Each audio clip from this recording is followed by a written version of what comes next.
Hello friends, welcome back to my YouTube channel Plan Sports and Bonsai. I am Pranav here. আজ এই বোগেনভেলিয়াটি দিয়ে আমি একটি exposed root bonsai তৈরি করার কাজ শুরু করব।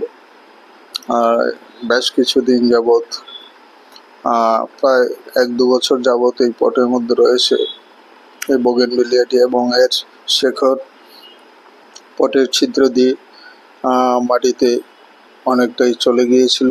আমি সেগুলিকে কেটে এটিকে পাত্র সহ উঠিয়ে এনেছি। এখন এর রুট বল থেকে মাটি ছাড়িয়ে আমি এর রুট বলটাকে দেখে নেব কেমন ফরমেশন হয়েছে। এর অনেকগুলি লম্বা লম্বা রুট তৈরি হয়েছে এবং গাছটির এই মূলগুলি টব ছাড়িয়ে মাটিতে চলে যাওয়াতে গাছটি বেশ তাড়াতাড়ি মোটা হয়েছে। তো আজ এর থেকে একটি এক্সপোজড রুট কিভাবে এক্সপোজ রুট বনসাই কিভাবে তৈরি করতে হয় সেটাই আমি করছি।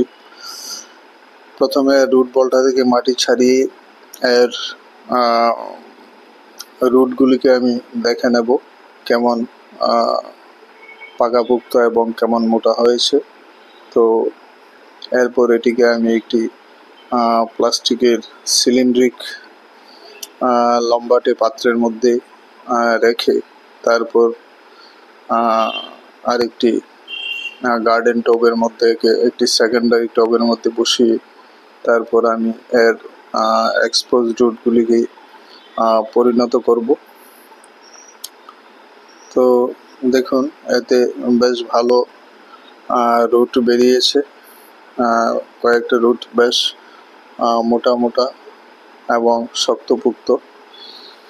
তো এটাকে এভাবে মাটি ছাড়িয়ে আমি একটি লম্বাটে প্লাস্টিকের পাত্রের মধ্যে একে বসিয়ে নেব। প্রথম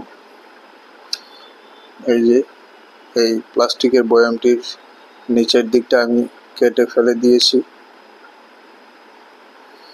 এখন এর মধ্যে এর রুটগুলিকে আমি প্রবেশ করিয়ে দিচ্ছি, এর মধ্যে ঢুকিয়ে দেব। তারপর এটিকে পটিং সয়েল দিয়ে আবার ভরে দেব। এর রুটগুলি যথেষ্টই লম্বা যে এই প্লাস্টিকের পাত্রটিকে ছাড়িয়ে নিচে আরেকটি সেকেন্ডারি টব রাখবো, সেই টব পর্যন্ত এর রুটগুলি সহজেই পৌঁছে যাবে এবং যথেষ্ট পরিমাণে খাদ্য সংগ্রহ করতে পারবে।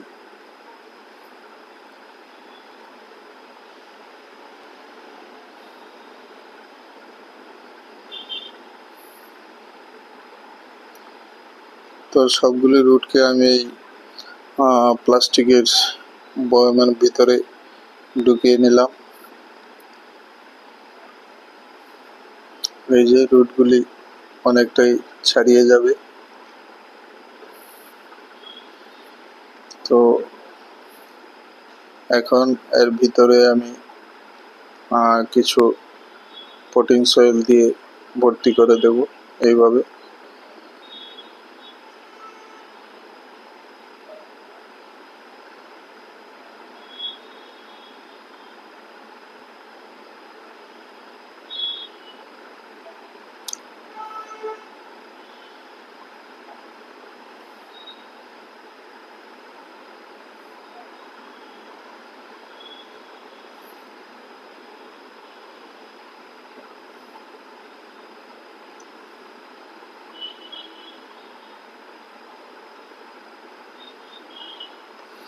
এখন এই প্লাস্টিকের পাত্রটিকে আমি পটিং সয়েল দিয়ে ভরে দিচ্ছি।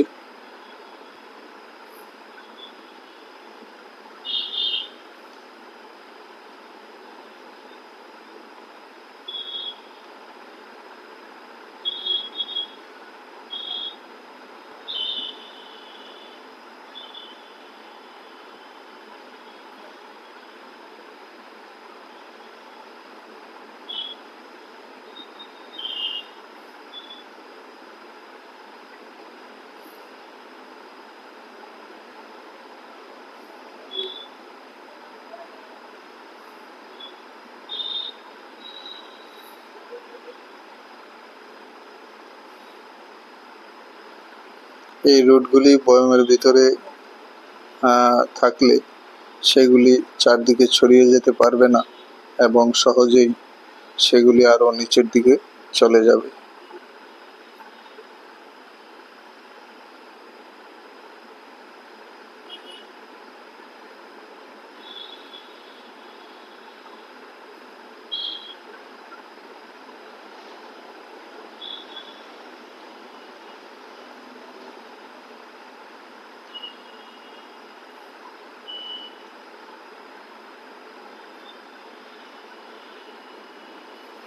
এখন একটি চপস্টিক দিয়ে এর পাত্রের ভিতরে মাটিটাকে আমি চাপিয়ে দিচ্ছি।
এইভাবে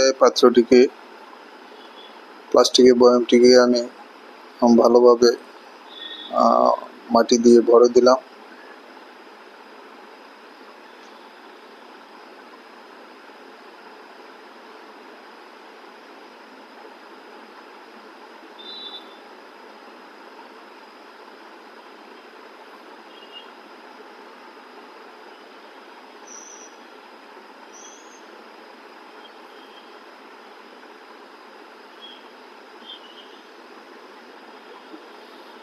যেহেতু পাত্রটি সরু, তাই চপস্টিকের সাহায্যে মাটিটাকে ভালোভাবে চাপিয়ে দিতে হবে।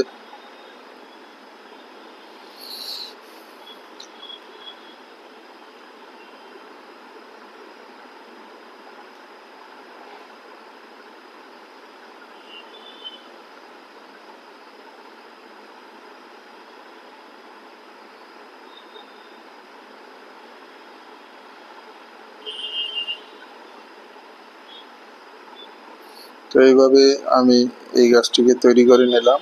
এখন এটিকে একটি সেকেন্ডারি বড় পাত্রের মধ্যে তথা একটি টবের মধ্যে বসিয়ে দেব। এতে রুটগুলি সহজেই নিচের দিকে নিচের বড় টবের মধ্যে চলে যাবে এবং সেখান থেকে যথেষ্ট খাদ্য সংগ্রহ করতে পারবে। এবং এই প্লাস্টিকের লম্বাটে পাত্রের মধ্যে যে রুটগুলি, সেগুলিও এখান থেকে খাদ্য সংগ্রহ করে খুব তাড়াতাড়ি মোটা হতে থাকবে। সরি। এখন এই পাত্রটিতে আমি পটিং সয়েল ভরে নিচ্ছি। এটা অর্ধেক আমি এই পটিং সয়েল দিয়ে ভর্তি করে নেব। তারপর সেই গাছ সমেত প্লাস্টিকের পাত্রটিকে এর মধ্যে বসিয়ে দেব। এটা হলো এর প্লাস্টিকের পাত্রটি প্রাইমারি পট এবং বড় পাত্রটি একটি সেকেন্ডারি পটের মধ্যে আমি এইভাবে বসিয়ে দেব। দেখুন, এর মূলগুলি এখনই নিচ দিয়ে বেরিয়ে গেছে। তো বড় পাত্রের মধ্যে এগুলি সহজেই ছড়িয়ে পড়বে এবং খাদ্য সংগ্রহ করতে থাকবে।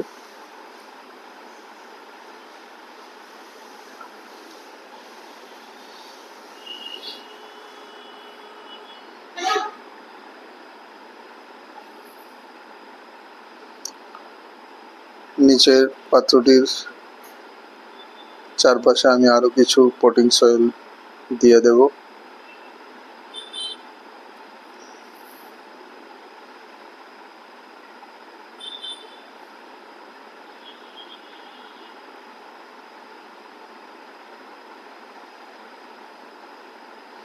এইভাবে বসিয়ে দিলে যেই রুটগুলি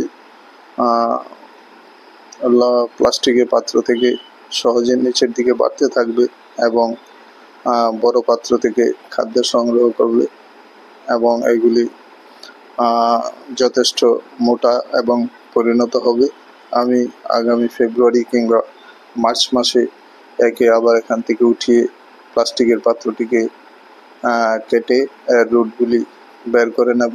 ততদিনে হয়তো এর রুটগুলি যথেষ্ট মোটা হয়ে যাবে এবং এর ফিডিং রুটগুলি নিচের মাটির টবের মধ্যে ছড়িয়ে পড়বে। তখন এই রুটগুলিকে এক্সপোজ করে রাখলেও গাছটির কোনো ক্ষতি হবে না এবং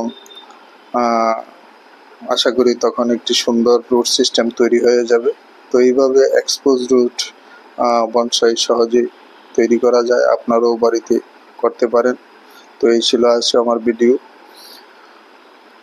কিভাবে এক্সপোজ রুট তৈরি করতে হয়। ভিডিওটি ভালো লাগলে লাইক করতে ভুলবেন না। যারা নতুন দর্শক, চ্যানেলটিকে সাবস্ক্রাইব করে বেল আইকনটি চেপে দিতে ভুলবেন না, সব ধরনের নোটিফিকেশন পেয়ে যাবেন।